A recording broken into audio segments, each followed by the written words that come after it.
everybody. Welcome to hashtag WINELADS, episode number 9. So I am always Boomer. And I'm the paper mache bandit. But my friends call me Cal, and you can too. It's good to be back. It's Thursday. It's Thursday. And that means Wine Day. Wine Day. Wine Day. Yeah. Awesome. How are you, Mr. Boomer Birmingham? I'm all right. Yeah, it's been all right this week. Been out. I actually got out and about on Monday, so I actually left St Neots, which was pretty cool. Oh, where'd you go? I went to Parliament Tattoo to get some more done on my back piece. So I actually spent like a whole day out. Has that been and gone now? I didn't. Shit. Oh, okay, cool. How was it? It was decent sitting. So yeah, it was. When was it? We did about 7 hours there. So you know, it hurts. Obviously, that's a long time to be wearing a mask. Yeah, this is one of the concerns I had. So I've got 2 masks. So I've got one that a friend of mine, Colette, made me. And then, which is like quite a thick one. So I kind of wore that on the train, and I brought like a backup mask, which I bought off eBay, which is quite light. Okay. So then I like the light one. I tried it on, like it arrived that morning. So I tried it on and go, this is way more comfortable. Since it's like, so I thought I'll wear my heavy duty one on the train because, you know, who fuck knows is on there. And you can't open windows on Network Rail trains anymore. Oh, okay. The windows don't open anymore. There's nothing for you to do up there. I guess because they have the aircon on there. Yeah, which right now is an issue. Yeah. So so I wear my heavy duty one there. Had like, you know, sunglasses and a hat on as well. It was sunny, so it didn't look weird. I didn't just look like the Invisible Man or something like that. Nice. But yeah, so then I had like my lighter mask on during the session. Everything was fine. Yeah, the mask wasn't an issue actually. At the end of it though, I did have my beard look really weird. It had like a centre parting in it where it just been like squished against my face for the whole day. So that looked a bit weird. But no, yeah, it was really nice to get out of St Neots for the day. Oh, nice. Okay. Sounds good. Yeah, even if it was like a day of basically getting tortured. Yeah. We got a lot done, so it's totally worth it. Because I look forward to seeing it. Yeah, I'll show you next time I see you. I guess I'll just take my shit off. I mean, it normally happens when we see each other. It does indeed. It's got nothing to do with tattoos. It's just guy love. Don't compromise. Anyway, so between two guys. There we go. I thought you were going to sing it as soon as I said it, so I left it. Maybe this is a thing that we could do. We could do like a WINELADS recording of it, and that could be like a bonus from, say, if we ever get like a Patreon started, that could be one of the benefits of signing up. You get the recording. We'll get Dan O'Dell, we'll get Heartwork to do it, and we'll do a recording of Guy Love. We could do a selection of rewards. Like, I think I remember when Run the Jewels did one of these ones, the hip hop duo Run the Jewels, when they were like, I can't remember what it was for, but they were like, I think everything was getting donated to a charity because that's a very them thing to do. Like they release all their albums on the internet for free. Like you can just have them, and if you want to buy them on vinyl, then they get money for that. Yeah. But everything else just gets. They also donate loads of their money, I guess, because they got established hip hop careers between like each other anyway. Then Run the Jewels, they kind of tend not to make as much money. They probably still make like shitloads of cash off it because everyone buys their merch. But they did this Patreon thing where they just had like a whole selection of ludicrous things you could buy for extraordinary amounts of money. So you can have like Jamie and Mike will come to your house, we will smoke all of your weed, and we will do a live show in your living room. And that costs like $500,000. Just like all these stupid things like they would do. I think one of them was a joke, which is we will do a whole remix album of our latest album just using cat noises. Someone put a crowdfunder together and actually made that happen. Oh wow, okay. So they released an album called Meow the Jewels, which is just all of the sounds, like all of the production, all the music is just like how cat purrs, meows, shrieks, all that type of stuff. And they actually literally released a whole album of it. Amazing. So yeah, so maybe we'll do a Patreon and you can have WINELADS in your house. We will come to your house once come to your house and drink all your wine. We will drink all your wine and we will chat shit to each other, and you, if you want to be involved. Yeah. We will just chat shit for an evening, and then we also will require either a lift home or a taxi. I mean, I guess we can pay for that, right? This the Patreon thing. Oh wait, it's a privilege for us to be there. It's a privilege. Yeah, okay, yeah. Gotta think big here, you know. You gotta think big, Cal. So I'm thinking like a common man. Exactly. You know, we're internet celebrities now. Wow. I don't know how internet celebrity we are, but you know, That's the dream. The that's dream the to dream. be the internet, an To internet be celebrity. a legit internet celebrity. So anyway, so we have a back to business as mostly usual today. We've got Yeah, special guests. we do. And How kind of speaking of internet celebrities, this fella is somewhat of an internet celebrity, maybe. I'd say he's definitely got quite a following. He is verified on Twitter, I can tell you that much. And he is a close friend of myself and Mr. Bloomington as well. So you might think, we both live in the town of St Neots. And you might think you know who the mayor of St Neots is just because he's got his credentials and he's got, he was sworn in or whatever happens to mayors, but that would be wrong. He's not the mayor of St Neots. There is a true mayor of St Neots. He also runs his own production company called Specialgun, or co-runs with a couple of with guys. He's an ex-video games reviewer, I guess, on videogamer.com when that was a thing, which I think still might be a thing, but he's not on it anymore. And he's had a history of working within the video games industry. Ladies and gentlemen, it's Mr. Steven W. Burns, the mayor of St Neots.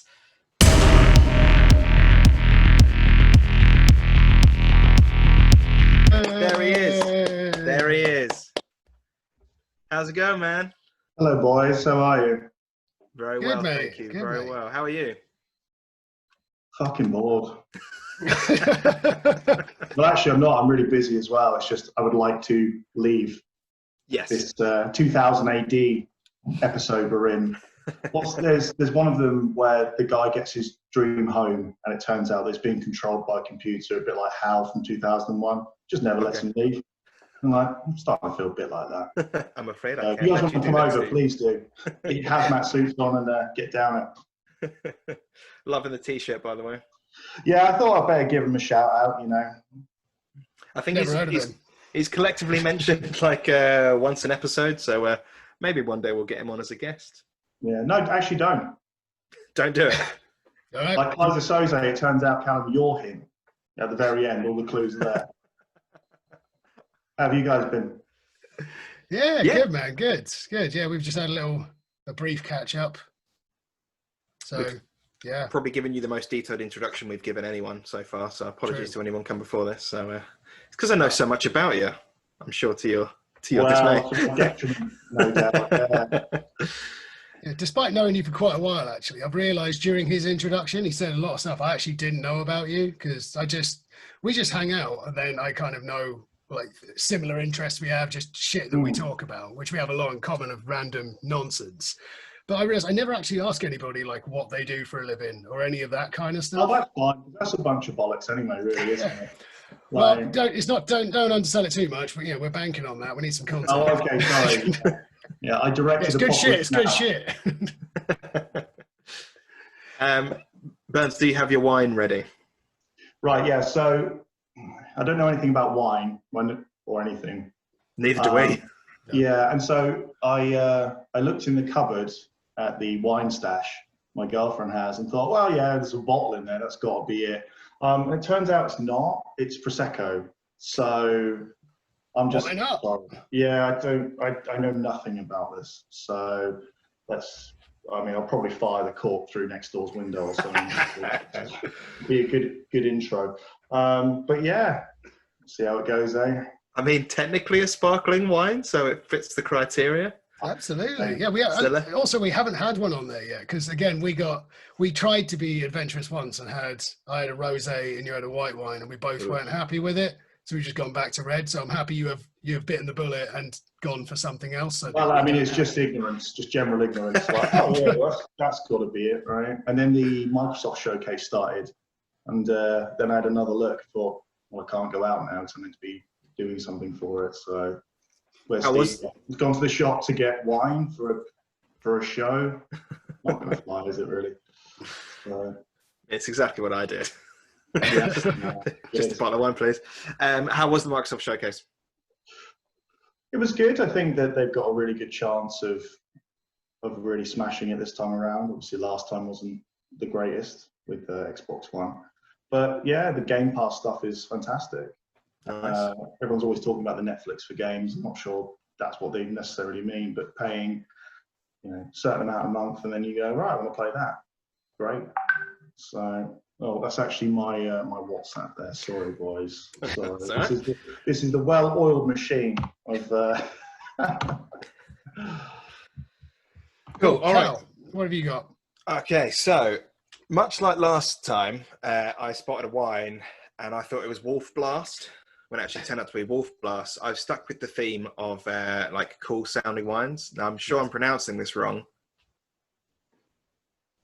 Dino.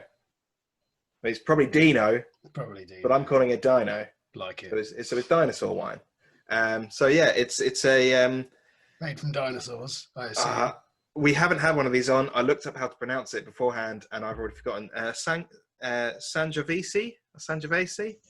It's the type of grape that's gone into it. So okay. It's it's not Merlot. It's not Sauvignon, Cabernet, Merlot. All the different ones. Already forgotten them all. It's something a little bit different. So we'll see. We'll see how that goes. Nice. Yeah. I have a Leon Perdigal Cote de Rhone. Oh, I do love a Cote de Rhone. I haven't had one of them on here yet. It's been a long time. My parent, because I was off on Monday, I was out all day, so no one looked after the dog. So basically, stayed with my parents for a couple of days because they like having him. So it's like a little holiday for him, and they get someone, not my brother, to pay attention to. So they get to enjoy it as well. So when they brought it back, though, they also brought me back a bottle of wine, which was nice of them. Said you could use this one on the podcast. So nice. If it's shit, it's on them. If it's great, well done, parents. Good work. Yeah, let's open it. Let's find out. Yeah, all right. Let's do some opening. It's another corker. I've gone back with the old screw top because the one cork I did didn't go too well. So let's have a little bit of an on-screen. That like put you off corks for life now? No, I'll go back to them. I'll go back. Tell you what, this week is fucking dragging on at the moment, so I'm going to need this. It's Thursday, at least. There's not too much longer left. This is very true. I've got a whole weekend of PlayStation planned, so that's going to be pretty cool. Oh, yeah? What are you playing? Last of Us 2. It's pretty good, that. It is pretty good. I found the dusty PlayStation 3 that's quite near the beginning that I think you sent me and Ben the screenshot of. My God. Looks amazing. Yeah, it is terrifying. It's like in Judgment, is it? The Sega game, the spin-off of Yakuza, where you can just play Virtua Fighter 5, Find Levo in it. Just go. Oh, yeah. It's horrible. All right, cool. So I don't know if this is really going to apply for yours, Burns, because you've got Prosecco. We normally do the whole, you tilt it and look at it steps and you smell it and you sniff it. There you go. Yeah, I mean. Mine's very light. Wait, is it smell, then swell, then smell again? Yeah, sure. We'll speed him along since this had nothing to do with Burns right now. Have you opened yours, Burns? Yeah, he held out. Okay, so I was, Oh, this smells really good, actually. It smells really fruity. He's skipping the steps. Yeah. Smells like. But again, I don't know if it matters with Prosecco. No. Oh, that's quite dry. Bit sour. Mine's got a little. Mine's very sweet and very berryish and fresh. It's got a bit of a hollow aftertaste. That only makes sense to me, I think. That's the only way that's the immediate description that came to my head when I got that. It just feels like there's an edge of flavour, but with nothing in the middle. I could be smelly, eh? To be honest, actually, I think I understand what you mean by that. Is this when music wankers describe guitars and their sound as angular, very angular? So yeah, I really like it. I mean, Boomer, can you comment on that as you play guitar? I try not to be that much of a dick, but Well, I say I try. I'm not saying I succeed. I definitely. I mean, you've heard my fucking pairings with albums. I sound like such a pretentious dickhead just describing an album. Imagine when I'm love it, actually though. plugging a guitar in. I love it. Maybe this time we should, with Burns as the special guest, we should pair with either a film or video game. Ooh, Or expand it. You can do music, film, or video game. Do whatever you want. why not? There you Why go. not? Why But- not? Why not? But anyway, moving on. So, Burns, thank you very much for taking time out of your busy schedule to be with us here today. It's great to have you. We've been talking about it for a little while, getting you on here. I mean, not to the audience, but me to myself at the night time in my bed. So yeah, I've introduced you, which I guess you probably can go back and see once this is all out, as you are currently running or co-running the production company specialgun, ex video games reviewer at videogamer.com. Was it .com or was it .net? .com. It was .com. I got it right. I hope so. And you've generally had a history in the video games industry, being like a tester for, I think was Sega was one of the companies you definitely did it for. Yeah. And EA. Yeah. So yeah, tell us a little bit about your journey in the industry and where you got to from there. Because I think the stuff that you do is absolutely interesting, and obviously we go on a bit later to talk about how I've been able to get involved with that. But yeah, no, over to you. Well, like most people, I left uni and sat around for a while going, what shall I do? And then just by sheer chance, my girlfriend lived down the road from EA's testing mansion, as it were.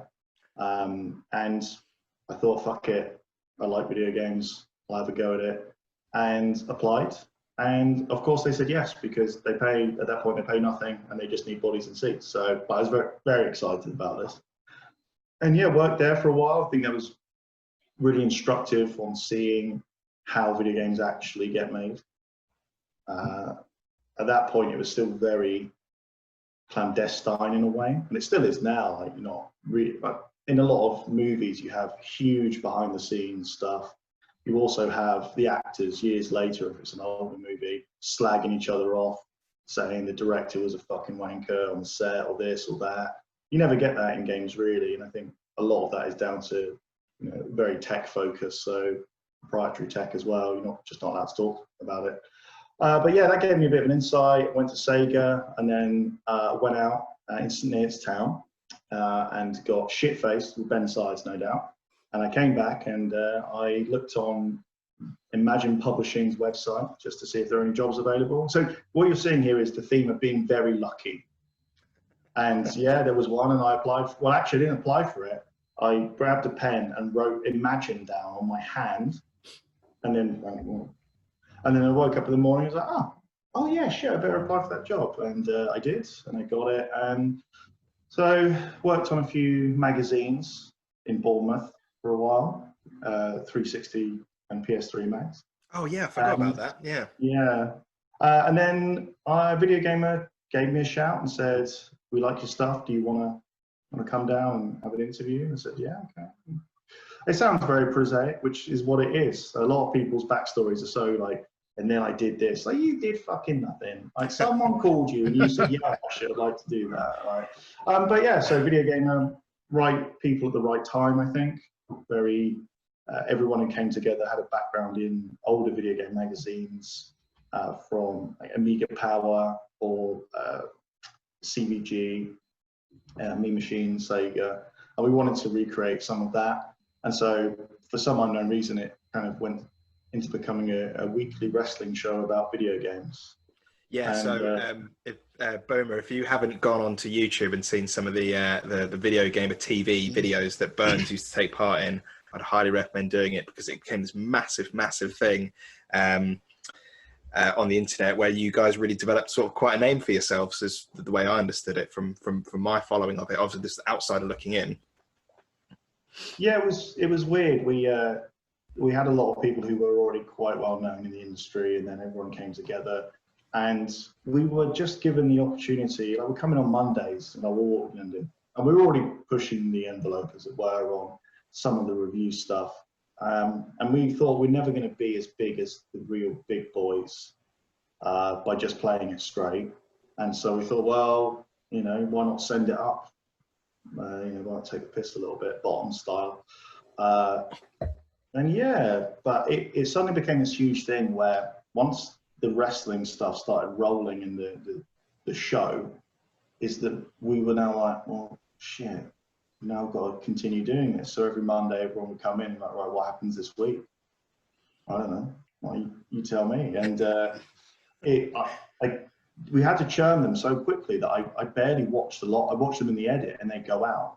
There's a very, very tiny low-rent version of The Simpsons here. Oh yeah. So I was going to say it's like an episode of the South Park, because they have like the 7 days to air, right? Yeah, and then suddenly people started to like really get on with it. I remember being in LA and I was standing outside a 7-Eleven and for E3 one year, and this guy came up to me and he was like, "Oh, can I get a photo?"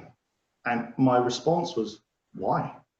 Because we just didn't see ourselves. I know it sounds like a real wanky 70s prog rock sort of thing to say, but we were so focused on making it, and then that was just one day in the rest of the schedule.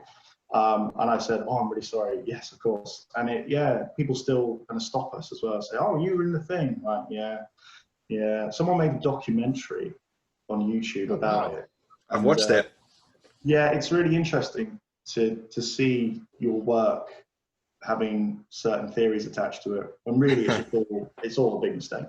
Or you come in on Monday, and you're like, "Right, I want to do it." But yeah, it was really fun. We met loads of great people. And yeah, I'll always be really thankful to the top brass at Video Gamer for saying, "Hey, do you want to come in?" It was never meant to be like that. You know, they were just a fairly straight games outlet. Well, okay, yeah, fine. And they let us run with it, which may have been stupid in hindsight, really. But yeah, it's fun. I mean, I always used to watch those videos and I just used to think that looked like the funnest thing ever. And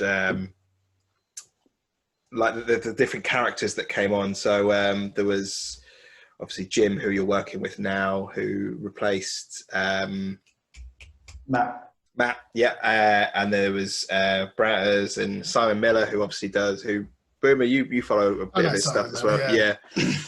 What culture? Yeah. Which I was actually watching some What Culture videos while I was supposed to be working today.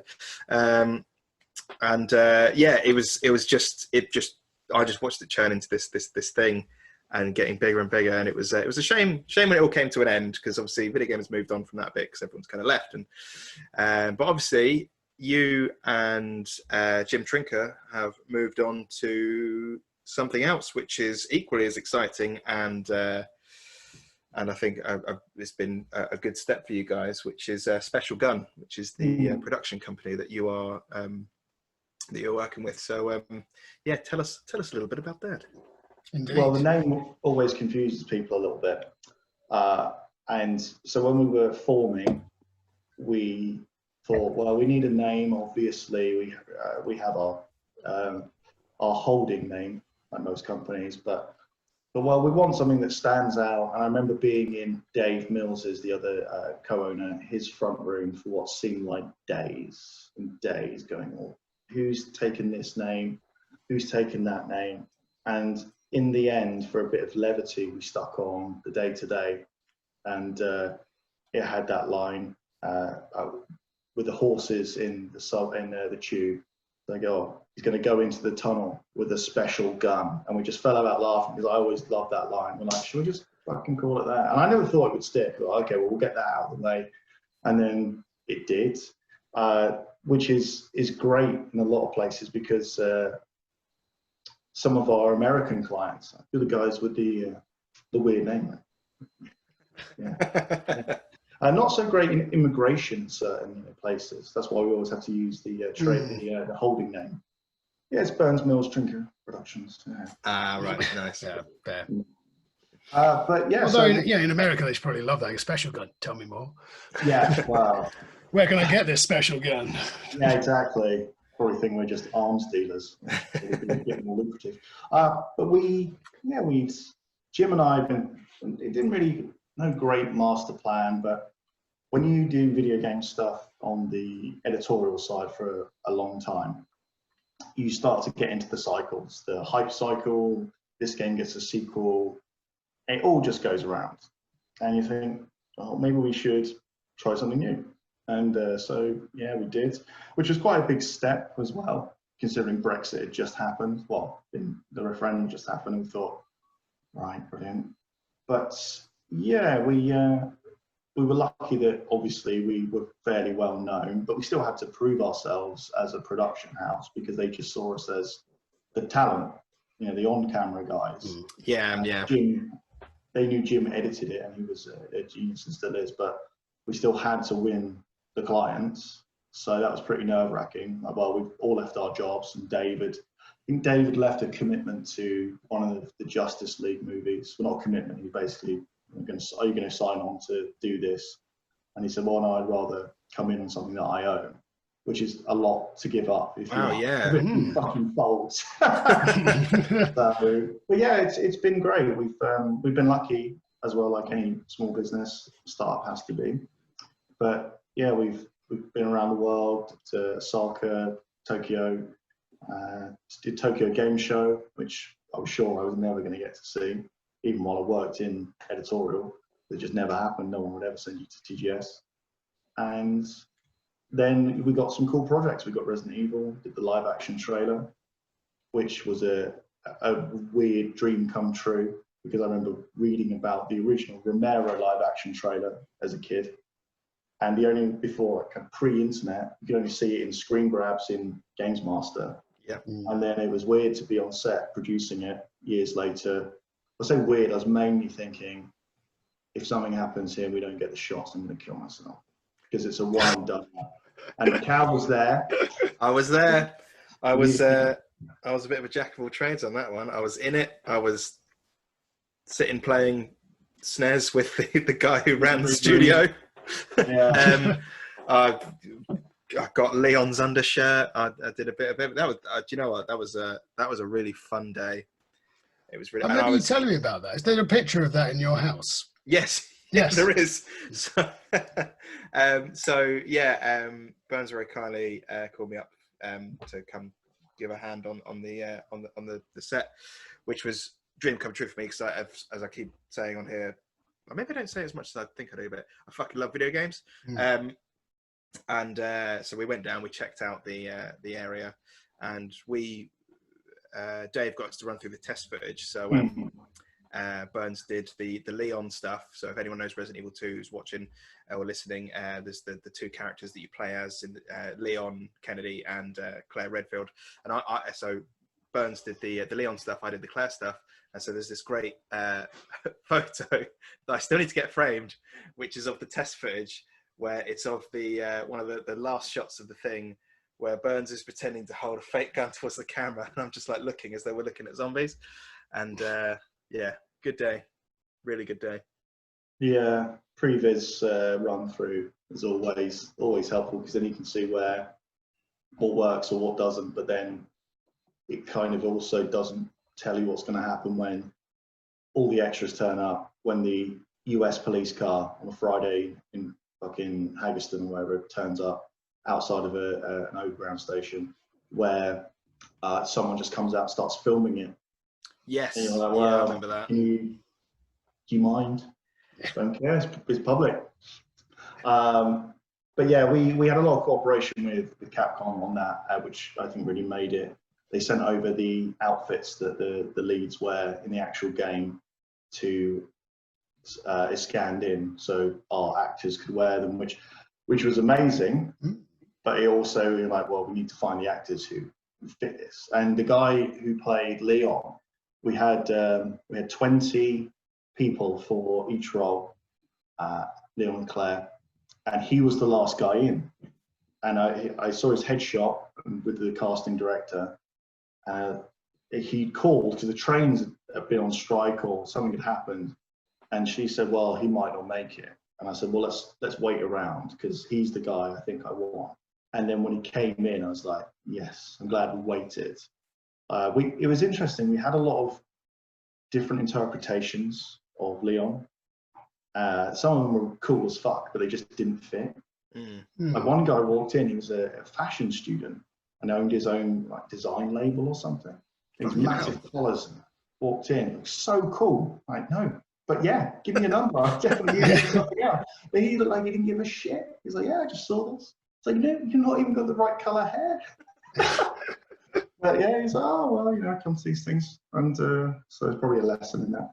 But yeah, it was a very tense shoot because it had to be done in one day. And you've got zombie makeup, blood shooting out of heads, realistic looking firearms, cars, and yeah, just a lot of stress. But it was worth it. It was. Yeah, I've done it really well. But you can, we'll obviously put a link to it, but it's on YouTube and see it. But yeah, everyone, I remember going around sort of talking to people on the shoot. Like there was a lot of downtime while I think you were filming a lot of the Claire stuff. The guy playing Leon came in and sat with me, Jim, and John, who was also there as a mutual friend of ours who was doing the making of sort of documentary for it, and the guy who owned the actual studio that you were filming in, and he was the nicest guy. He was so nice. He was like, I don't think he was really aware of. My memory could be failing me here. I don't think he was really aware of Resident Evil at the time, but he had gone and done his research on it, and he was like, "This is really cool." I didn't realize how big this was. It was like, "Yeah, man, this is going to be. This is a big deal." Yeah, he was really cool. A lot of landlords or kind of location people, they can be really funny about stuff. And I get it, you're paying up to a certain point, but we did a live action ad for Resi 7 as well. And in the contracts, if you go a minute over, or even like 10 seconds over, then you pay the full day rate again. And so, which led to an unintentionally hilarious moment where we were just literally getting stuff out of the door in his townhouse in Kensington. And it's one of those places that's dilapidated, but it's on a street where everything costs £20 billion. And so we used to shoot it. There's one in Spitalfields where we did something as well like that. And so we're just chucking this stuff out just to get out of the house and give the keys back. And we made it like 2 minutes. And now we've got loads of stuff in the street. And we've got all these mannequins covered with blood. And Dave was like, all right, I'll go and get the van because you can't just park at Kensington or whatever, so got to go. And so I'm standing there outside this really creepy looking house, and this massive Range Rover where it pulls up, and it's someone on the school run. And these kids jump out, and one of them just goes, ah! You just see like a mannequin, like one arm out, blood all over it. We're shooting. And she's like, what's this all about then? I honestly, to explain it. And the kids are trying to open the bag. Like, don't open the bag. It's fine. Don't open the bag. So, yeah, there's adventures in producing and shooting are all basically series of accidents. But yeah, that little kid's face. Oh my goodness. Like praying at any moment Dave's going to turn up in the 18 van or whatever and just explain this. Because I was just in standard clothes, didn't have a lanyard on or anything like that because we were out now. And so I thought, I'm going to get arrested so hard here. Armed police turn up, what's that about? Officer, I can explain. Yeah. That nearly happened to me once actually while I was doing a photo shoot for an album I did in, I'll say a previous band, just, I don't know if Encounters with the Armed Police. I think it was RTC. It's fine. Fuck 'em. So it was with Right Saint Clyde. We were doing a shoot and we just had like this replica assault rifle. And so that was for the woman who was standing there. So our mate Kirsten was basically standing there like with makeup with like devil horns because the album was called The Seven Hells of You. So like she was standing there with like makeup and then like assault rifle in between takes. Me being the absolute idiot I was just wandering around with it. So a nice policeman came up while we were shooting, and you could see that we were filming, and like, you know, the model at that point was holding the assault rifle. They go, what are you boys doing here? I go, oh, we're just doing a photo shoot for an album. I go, all right, okay, give me 1 second. He's like, running up, yep, cancel that, cancel it. I go, sure, yep, cancel it, it's fine. He goes, yeah, you're about 20 seconds away from just being face down and getting smashed in by anti-terror police. I go, oh, well, thank you very much, sir. He goes, were any of you by the road with this? Go, no. I don't believe so. I'm pretty sure that didn't happen. Not to the best of my recollection. Yeah. Yeah. Don't fuck around with assault rifles in public, especially at a time when there's been like terrorist attacks. I went to a Far Cry 3 preview event, and there's a guy dressed as Vars, and he had a Kalashnikov, and we were in Brick Lane, and I remember him just going out for a cigarette, just completely forgetting that he's got AK-47 slung, and looking like the character, big scars, bandolier, and walks out, combat boots, the rest of it, and you could hear this noise. And one of the PR people went, "Where's he gone? What?" And then just screaming, "Get the fuck back inside!" Yeah, I'm amazed no one turned up. Amazed, because he's just out on the street, right? And that was what? Yeah, not too far away really from a lot of the badness happening. So I'm amazed that didn't get immediately shut down. But I think it was the PR person going out screaming, which like, "It's a video game, it's fine, we're in here." But yeah, that could have gone immensely bad immediately. It's a very Vars thing to do. Well, exactly. He's still in character. Yeah, but not great. Oh yeah, there you go. Yeah. What was the? Yeah, I mean, you mentioned about the contracts and stuff. You go a minute over, and they charge those. Like the Resident Evil 2 shoot, the biggest thing that guy was concerned about was people not closing the door when they go for a cigarette. Other than that, there was no problems. Yeah, he was really good, and he was like, "Yeah, fine. If you're going to go over, just let me know by how much."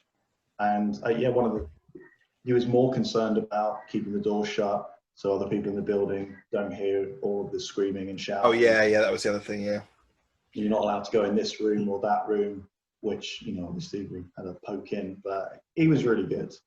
And I think when he saw the size of the production as well, as you said, he didn't really realize what it would be with all of that happening. Yeah. So I think he thought, well, this is cool. I'm gonna hang around, just check it out. Yeah, he stayed there the whole time. Yeah. Because originally, I think he said he was going to go, but then he stuck about. I do remember standing down one of the later scenes when it was shot out on the street, where it was the zombies chasing Leon down the stairs. I went to the end of the street and sort of did a bit of crowd control, high vis and everything. And this guy and woman came up, and I was like, "Oh, sorry, if you just don't mind just waiting. Let's just shooting some film down there. They'll call cut, and then you can go down or you can go around." And it was like, "What if I live down there?" It's like, "Well, there's no houses down there, so I don't think that's a problem." Yeah. And there was a cut through, and I was just like, "But if you just hold on just 2 seconds, they'll call cut any minute now." And he just walked off. It's like, right, so you don't really care. So why? Yeah, it was because it was a Friday as well, and it's winter. Oh, yeah, it was. Yeah, it was a Friday. Yeah, and everyone's fucking knackered, and I get that. But yeah, I think you did pretty well on that. There was some people who just would not have it. Yeah. I mean, it is their legal right. I kept on saying to Leon, "Don't come out the green room with your jacket off until we're literally ready to shoot." And this happened like 2 or 3 times, and I was like, "Get the fuck back in that green room!" No one was meant to know. We spent a lot of money on it. We wanted to be a surprise, which it ended up being. But yeah, he's just out there in RPD stuff, and he got an American police car with the lights on and all of that. I'm like, oh my goodness, this is why you have a closed set. This is why you do it. But that cost about $8 billion. Jesus Christ. So yeah, I think that day as well, we were lucky. They didn't start pissing it down, for example. Yeah. While we had about 8 people. I mean, the insurance alone on the cameras, the Arri Alexa, when that truck turned up and all the toys came out, and all the girls were like, "Oh, can I?"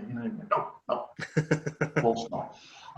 But yeah, we had a big crew on it, so I think that helped a little bit because people were like, "Okay, actually something serious is happening down there." But yeah, that's par for the course with a lot of stuff. Unless you're in an aircraft hangar somewhere, you can't stop people coming in. No, true. There's that guy who was filming who came back in his car and deliberately played really loud music, which is like, went up to him and was like, mate, we're trying to film here. Can you please not? And he just sort of looked at me and he just wound up his window. It's like, fuck you then. Yeah, he wasn't having it, was he? Nah. And the assistant director, I said, something's got to happen here. And our first AD was the guy who'd been the second AD on Black Mirror. So he's done loads, Mission Impossible, whole shooting match. He was like, don't worry about it, I'll get sorted out. And then there were some things I can't repeat about filmmaking, shall we say. And then that just ended peacefully. It was weird. He was not concerned. Nothing happened at all, and it all ended up. Yeah, he's if it goes on any longer, I'll do X within the legal parameters, obviously. And, yeah, but we just didn't want, obviously, too much unwanted attention because we had to shoot it all in one day, and the pressure that comes with that is massive. Because if you don't get the ending, well, it's fucked. Yeah. So they can't just go, oh well, we'll shoot that tomorrow. So yeah, fun and stressful, very stressful, obviously. I mean, I just had fun because I didn't have anything riding on it, so I was just like, "This is great." Yeah, I just had my whole career account. That's fine. That's fine. I mean, you seemed pretty calm the whole day. I mean, if you got stressed out, I didn't see it. So yeah, no, it was good. It was good times. Good Stress times. drinking Diet Cokes. Okay, you can go with Diet Coke. You've got one in your hand, giving off like blowing smoke, like cigarettes. Yeah, that's fun. Yeah, that was back when I was smoking, actually. Yeah, because I remember just going outside. It's like, well, there's nothing we can do at the moment. I'll just have another cigarette, and another cigarette, and another cigarette. Ah, smoking. You were great. Yeah, it was a good time.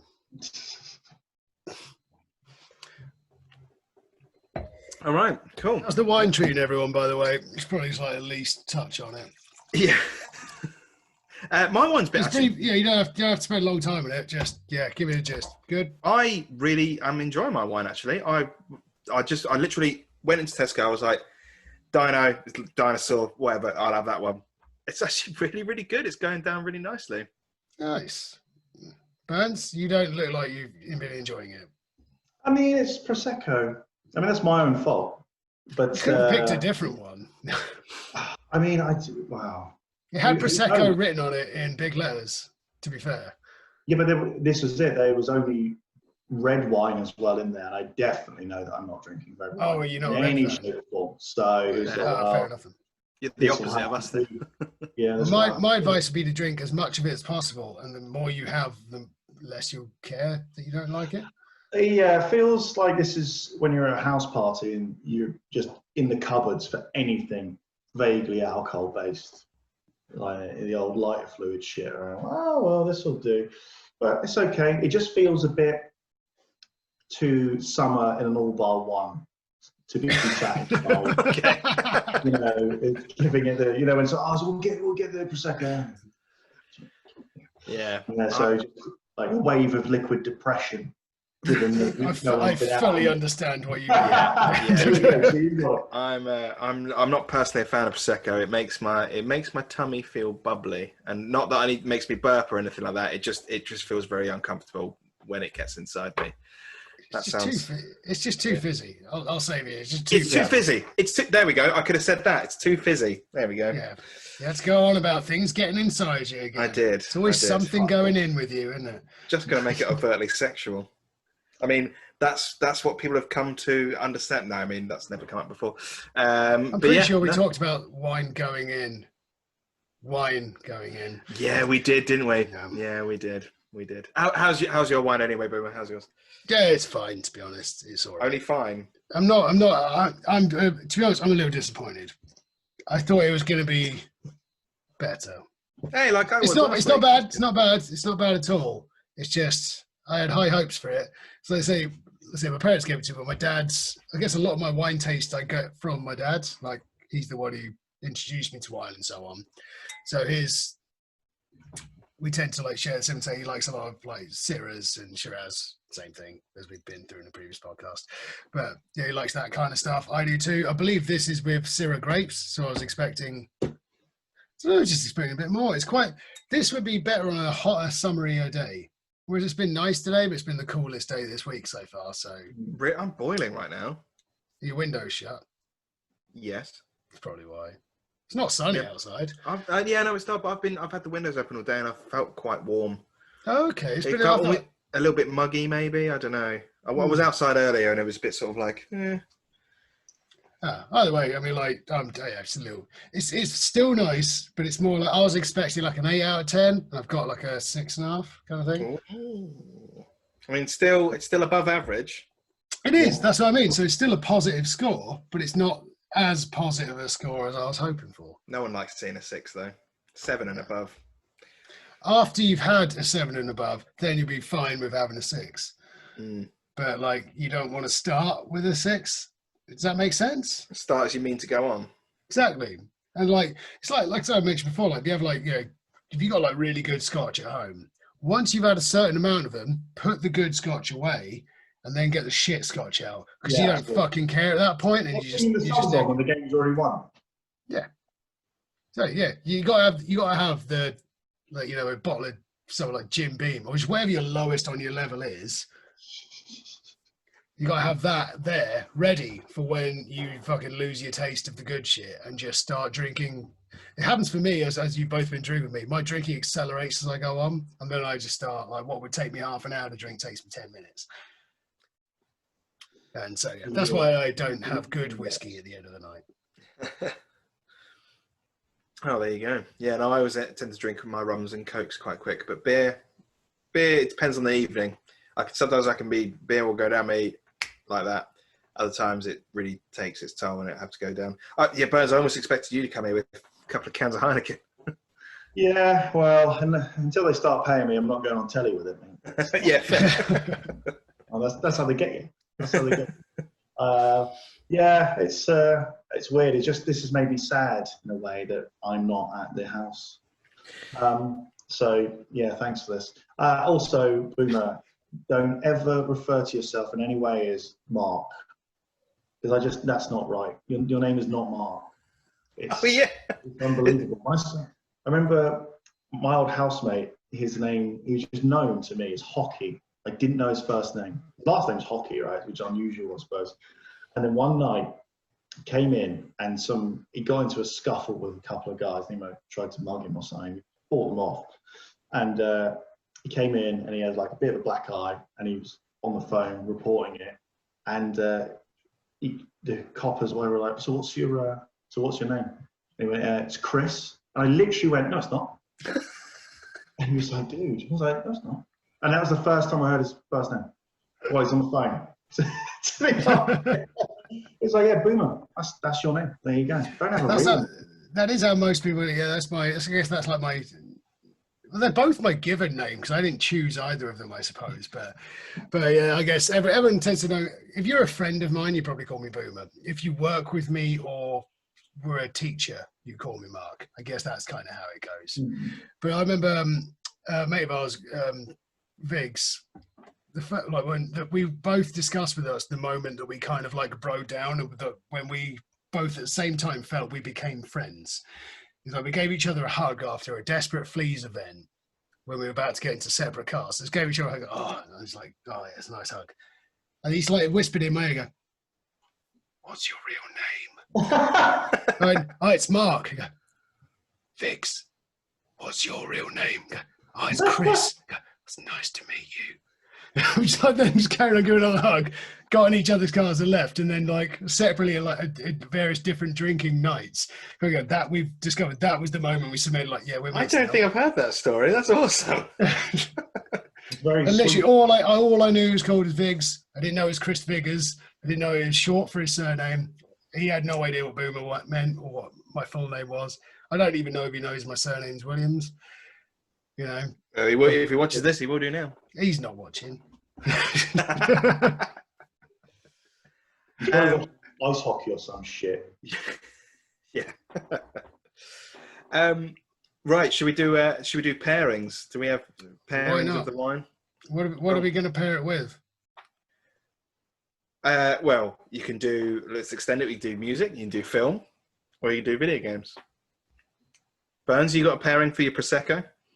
Yeah, I'm going to do Barba's Adagio on this one because it's made me quite sad, but mainly because seeing your wonderful faces now makes me want to run out into the jungle and just be shot down on the way to the next. And every time you see it back, you'll think, I'll make it. You think, he's going to make it this time. And that's the power of it. So, yeah, get Barbara on. I mean, he hated that song by the end of it because, he was like, I've done other songs. Like, yeah, but you heard this one. And this guy, while we're on that, Ben, tried to put Barbara's Adagio strings on in Slim Jim's, which is a LA-style dive bar. I love Slim Jim's. Yeah, and it was in the jukebox.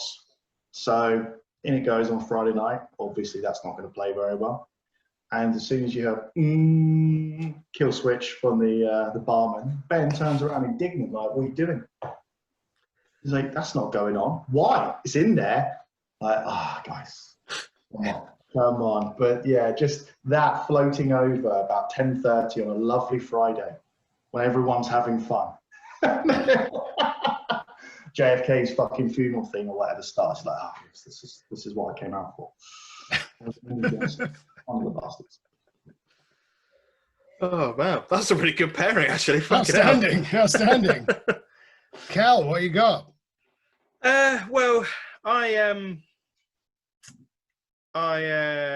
went into this sort of not really expecting a lot, and actually, I'm really, really enjoying this. So I'm gonna.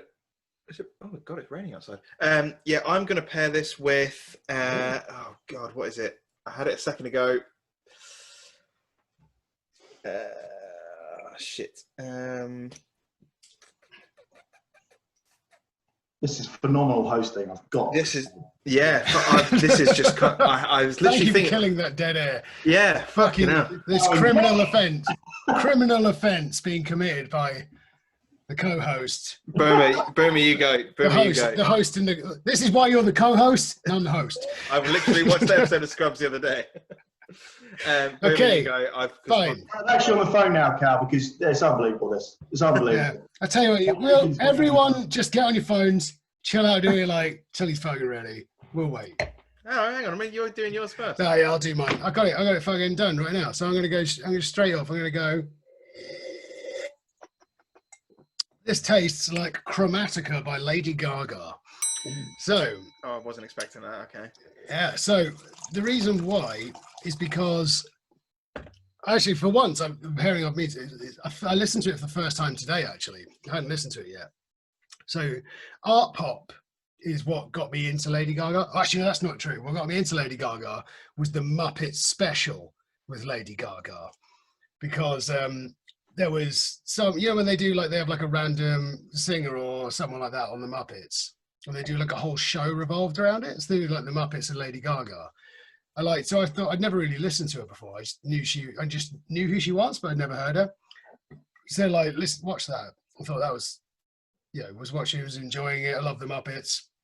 She's gorgeous, obviously, so that helps when you don't know who they are. Like, okay, fine, I'll give it a look, and started watching it. And then she did a duet with Elton John, and they had like a piano either side of each other, and then did a song together. Like, holy fuck, she's keeping up with Elton John. This woman's special. Like, if you can keep up, if you can bust your chops with Elton John, then you are something incredible. And that instantly, I then just kind of stopped. Like, right, you have my 100% attention, because I can see that you two are actually riffing spontaneously, and it's not like little bits that are prepared, because I can see how proud you are of doing it. Like when they come oh fuck yeah, like that kind of thing. And they were just it was really nice to watch, when people genuinely improvising live on something. And so that led me into Lady Gaga. So I heard the album Art Pop, which is phenomenal. Huge fan of that album. So I then have expected this from, when you come into that one, I think that's actually her best album. So sadly, it's not her best. Well, it is her best album. Sadly, the rest don't really measure up to it. So then when I heard, because my parents bought me this or gave me this, kind of figured I'm in for a good treat. They don't scrimp on wine. It's probably, not the cheapskate stuff I normally buy. It's probably a really nice one. My dad's got good taste. And now I'm drinking it. Like I said before, it's not bad. It's a sort of 6.5 out of 10 or something like that, 6 out of 10.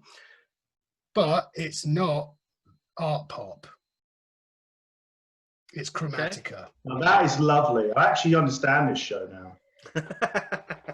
We can cut the start and actually most of it, apart from the barber chat and it's a music review show by the medium of fucking wine. It's like free association podcast. I'll do it. Give it to me. I'll do Hey, it. that was fantastic. Fair play. Thank you, sir. I'll tell you what. That was yours. Boomer's pairings are always great. This is probably going to be shit now. I think I've had one good pairing that while I've described it. So right, you've got this. You've got this, Cal. Believe in yourself. So I remembered the name of. So I've gone for a pairing with a video game.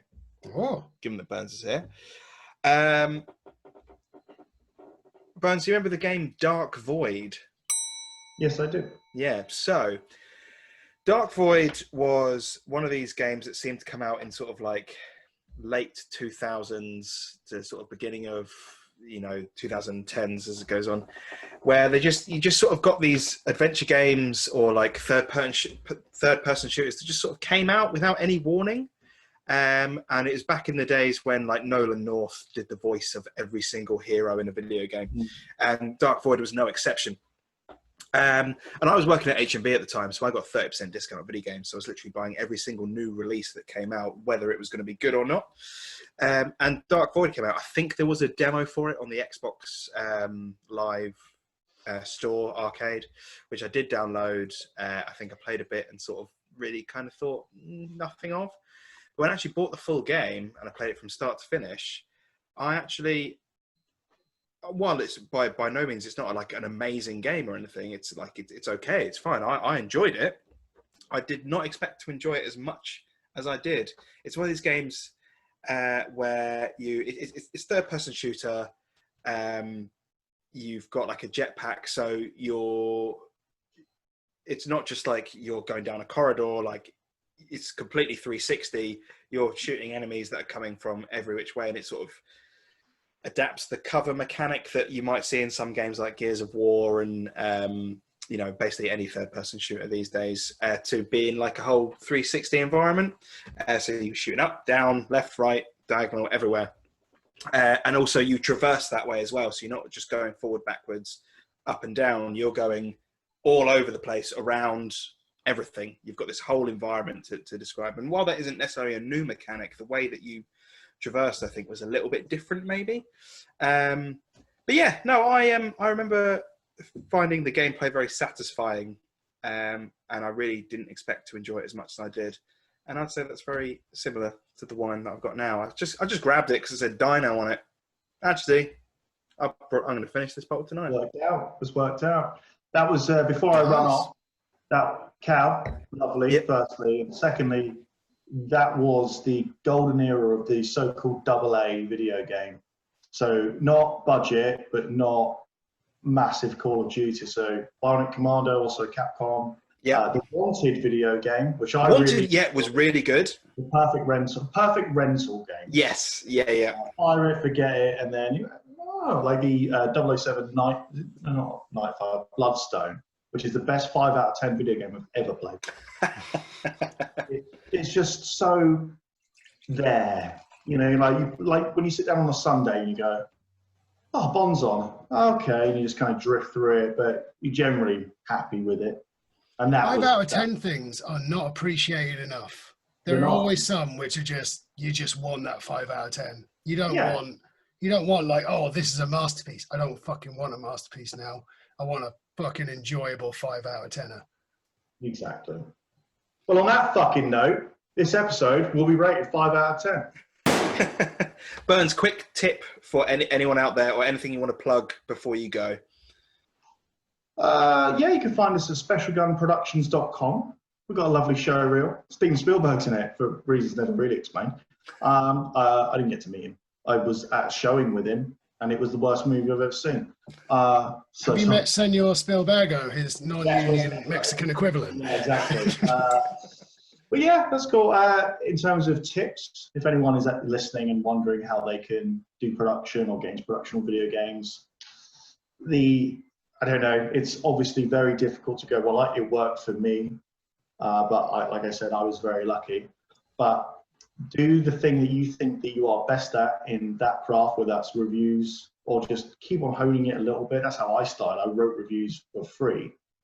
and then just hit someone up on Twitter, because someone will respond to you.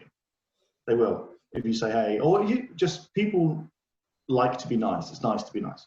So if people, like we've had this, people approached us and say, hey, you know, do you mind looking over our showreel? Sure. And you'll find that that happens more often than not. So it seems like this massive impenetrable thing, and for a lot of people it is. But sometimes just have a go at it. Email your favorite writers. They might write back. I've been amazed sometimes when I have called people, they answer the phone. Not Cal, he never fucking answers the phone to me, unbelievably. It's true. I'm really bad at answering the phone. Yeah, I'm in the green room before this, just trying to work out where I can watch it. It's like, nah, so I'm cool, brilliant.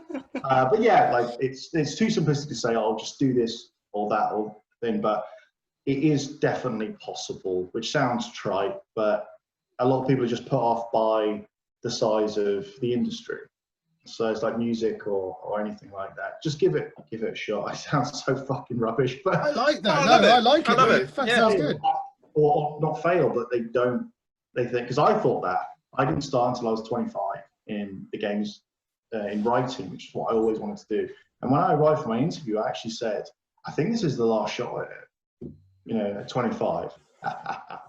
But, you know, and they were like, yeah, cool. And it's just, yeah, just having a go at it and see what happens. I mean, I got knocked back from a few writing jobs before that.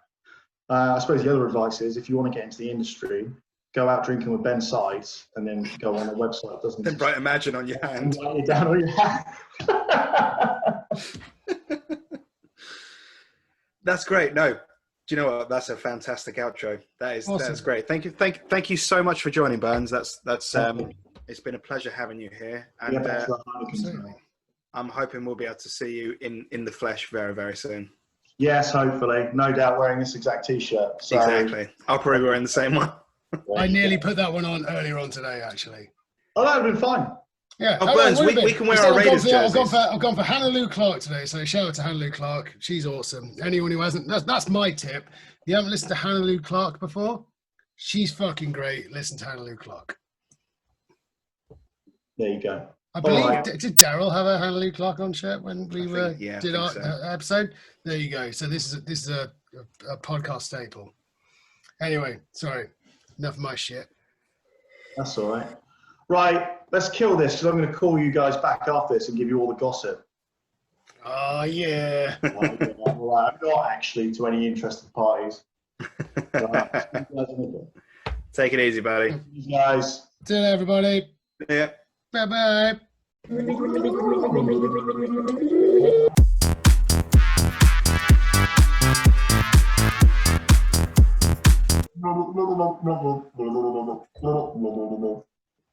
Nice.